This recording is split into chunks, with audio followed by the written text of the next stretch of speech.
Карткировский и Сосногорский районы пилотные по внедрению семейного социального контракта. Воспользоваться новой мерой поддержки смогут малоимущие семьи с детьми. Одно из условий – благополучность. Семья не должна состоять на учете в комиссии по делам несовершеннолетних по причине алкогольной зависимости родителей или проблем с воспитанием детей. Семейный социальный контракт будет заключаться на полгода. Это мы даем, то есть, такую финансовую передышку для тех семей, которые у нас войдут в эту программу, в семейный социальный контракт. То есть они на полгода смогут получать гарантированно деньги. Вот мы посчитали, для семьи с 2 детьми это 13 тысяч рублей в месяц. Да, то есть достаточно для семей, у которых низкие доходы, это достаточно хорошие деньги для того, чтобы они могли за это время подумать о своей жизни, может быть, найти другую работу, переобучиться, решить проблемы с трудоустройством своим или с устройством детей в детские сады, возможно, с переездом поближе к экономическому центру, где есть работа. Семейный социальный контракт дает широкие возможности для трудоустройства, а значит повышение дохода семьи.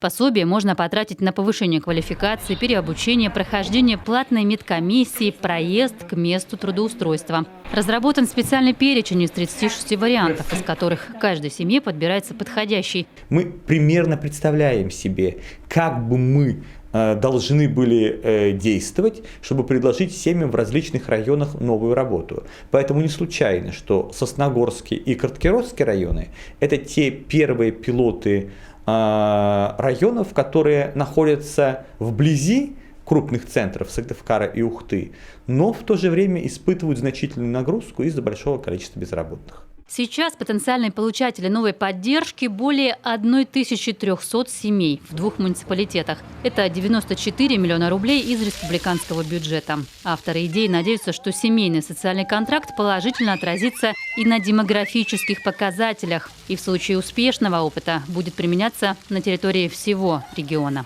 Ольга Коняева, Анастасия Тюрнина, Олег Костромин, телеканал Юрган.